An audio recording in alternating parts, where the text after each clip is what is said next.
Alors vous remarquez la présence de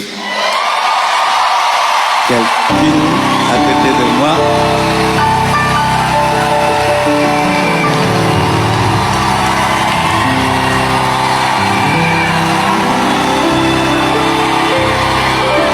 Amen.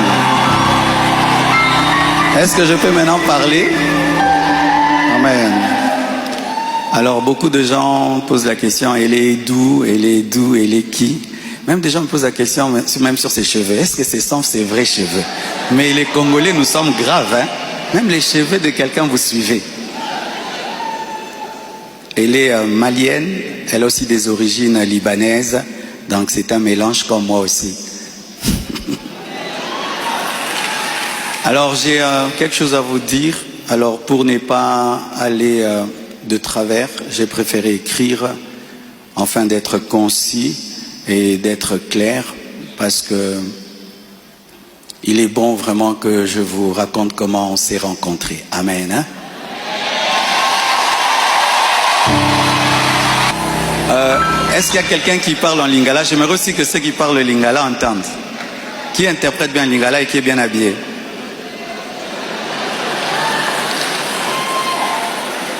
Ok, on va traduire pour ceux qui parlent en lingala un jour. Chers frères et sœurs, après le décès brusque de Maman Blanche, j'ai traversé l'une des saisons les plus sombres de ma vie. J'étais au bord de la dépression, même de l'AVC et même de la mort. Mais beaucoup ne s'en sont pas rendus compte, car je faisais l'effort de rester fort pour vous encourager et pour que l'Église ne devienne pas un lieu de deuil permanent.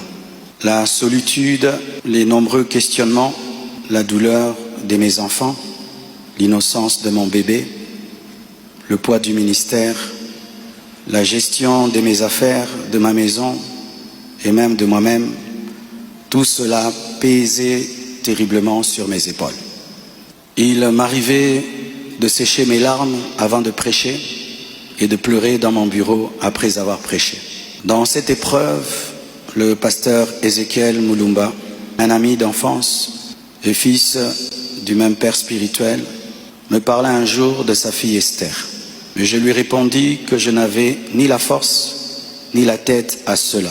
J'avais même demandé à Dieu le don du célibat dans l'espoir de ne plus jamais ressentir le besoin de me marier. Mais Dieu ne répondit pas à cette prière. À plusieurs reprises, par l'intermédiaire des prophètes, des songes et des convictions personnelles, le Seigneur me fit comprendre qu'il voulait que je continue ma route et que je refasse ma vie avec quelqu'un d'autre, et qu'il était dangereux pour moi de rester longtemps dans le veuvage, car un plan maléfique se tramait contre ma vie, mon ministère, ma famille et l'Église. Je me souviens d'une vision particulièrement marquante. J'étais dans une chambre encerclée de très longs serpents aux couleurs magnifiques. Ils faisaient semblant de dormir, attendant que je marche sur l'un d'eux pour m'attaquer. Leur venin était aussi mortel que la beauté de leur couleur. Un seul carré d'1 mètre sur 1 mètre me servait de refuge. La pièce avait une unique fenêtre qui ne pouvait s'ouvrir que de l'extérieur. Et je voyais une servante de Dieu venir ouvrir la fenêtre afin que je puisse m'échapper.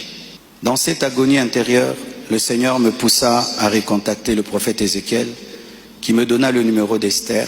Mais au début, elle ne répondait pas. J'en fis part au prophète qui lui transmit alors mon propre numéro. La première chose que je lui avais demandé, c'était de prier pour moi. Ensuite, nous avons commencé à échanger. Je lui ouvrais mon cœur, elle m'écoutait, me soutenait, priait avec moi, tout en continuant à remplir fidèlement ses responsabilités au travail, parce qu'elle était une responsable là où elle travaillait. Et à l'église, elle était photographe, caméraman, modératrice, prédicatrice. Elle était diaconesse et elle était consacrée pasteur. Et elle continuait à remplir fidèlement ses responsabilités au travail à l'église, même très tard la nuit, quand j'avais des insomnies et malgré le décalage horaire de 5 et 6 heures. Au fil du temps, une relation sincère est née. Une flamme s'est allumée Et dans mon cœur, j'ai eu l'assurance que c'était elle. J'en ai parlé à son pasteur, à mes parents, à mes pères spirituels et à mes amis, afin de ne rien faire sans rédévabilité, conseil et prière des autres. Même mes enfants ont été associés. Ils ont souhaité la rencontrer, ce qui s'est fait selon le timing de Dieu à Bruxelles. Le Seigneur m'avait parlé d'une période d'1 an. Il ne l'a pas dit qu'à moi, mais à d'autres, y compris certains d'entre vous. Plusieurs ont même reçu des détails précis la concernant, ce qui confirmait ma direction. C'est pourquoi le mariage a été célébré le mercredi 23 juillet en Belgique.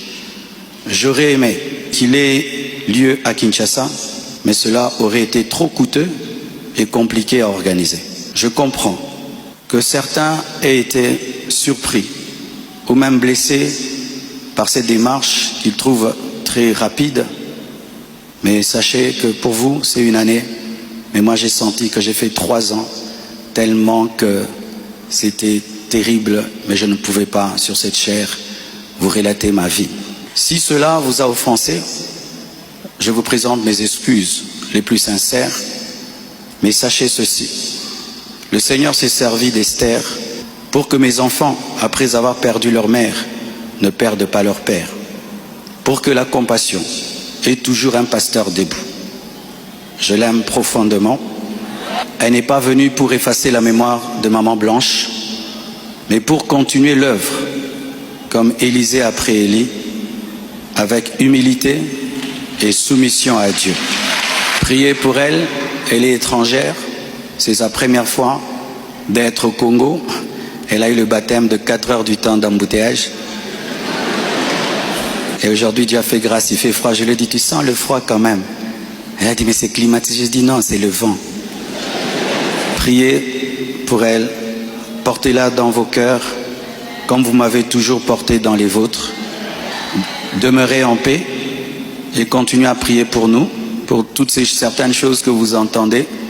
Je vais clarifier ça progressivement, avec le temps de Dieu, dans l'amour, dans le pardon et dans la sagesse, sans rancune.